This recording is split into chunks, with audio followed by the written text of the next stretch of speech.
not worthy of love and respect. And then we have the story, it's not true of course, the story of the lion and the sheep. We have a lioness who is chasing after a flock of sheep. And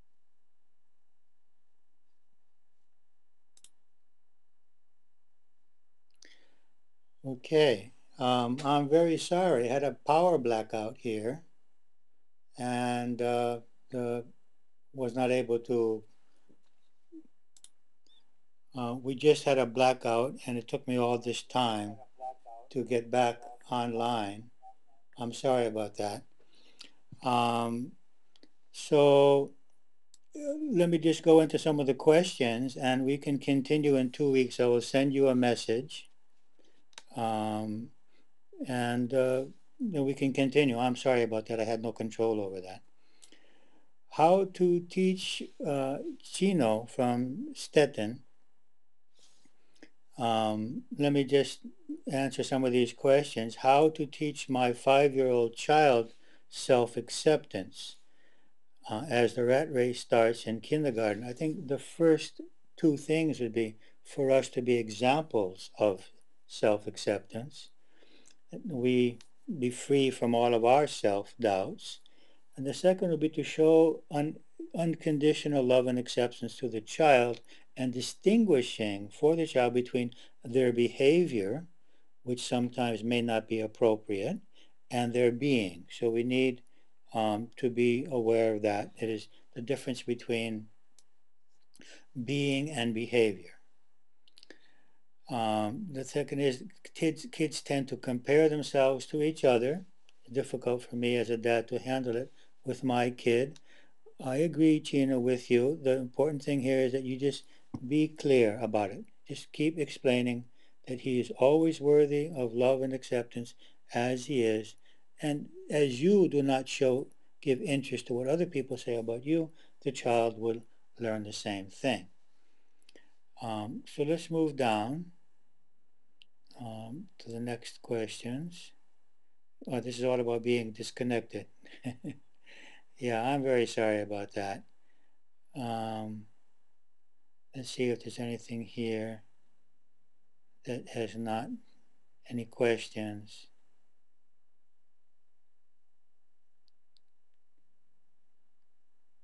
Okay. Uh, any other questions that you would like to ask before we complete? Let me just allow people to broadcast. I'm going to hit a button here, allow you to speak for about 5 minutes. I've never done this before. We'll see if it works.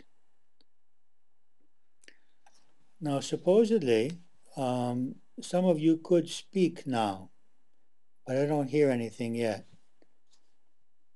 Let me increase my volume. Would someone like to try to speak and let's see if we can hear you? It seems that that's not working. I have hit that button. So let's look at some of the questions again since the button about speaking is not working. How can one start to teach their partner or spouse this practice without feeling pushy? The best thing that you can do is employ them yourselves. Leave a book or a DVD around without asking them to actually look at it.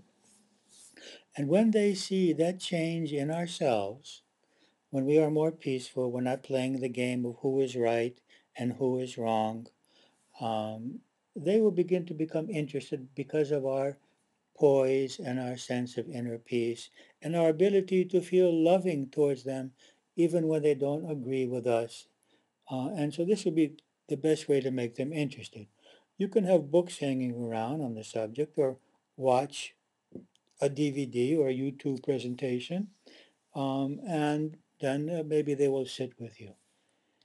Now, once we realize our illusions, is it enough to get over it? No, just realizing them is a process which will help, but then it will be some time before our emotions and our reactions will be in alignment with what we have understood. So realizing the illusions is the first part. Then you will need to employ some techniques, which we'll be looking at next in the next session, which will probably be in 2 weeks from today, where we will go over specific methods such as written affirmations, regressions to childhood experiences, EFT, various methods for working on these self-doubts. Christina Reese from Canada. Hi, Christina. It's good to see that you're with us again. How do you set boundaries with a 4-year-old by saying no and then not have them feel unworthy when you do say no?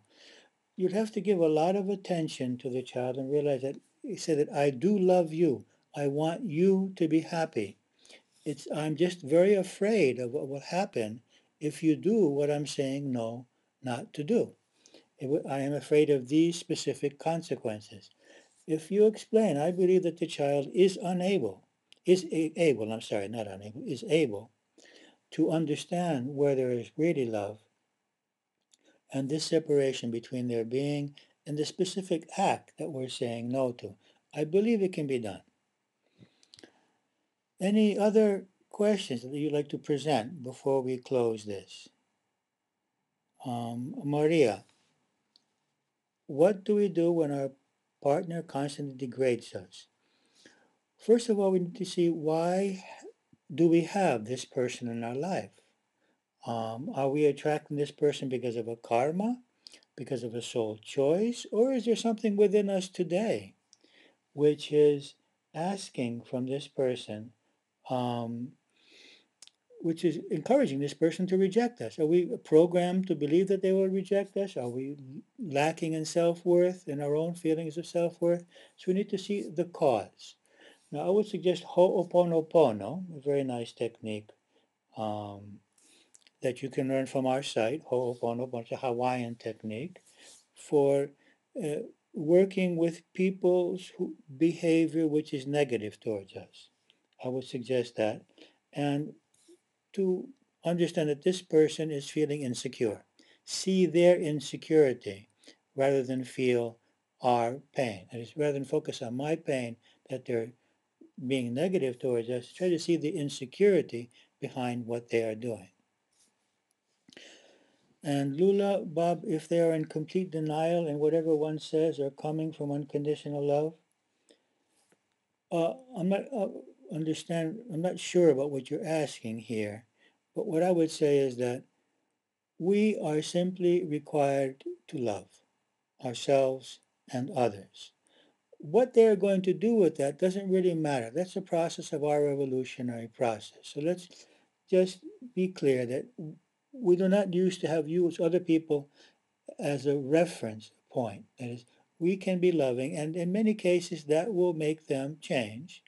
And in some cases it may not. We may have a karma here.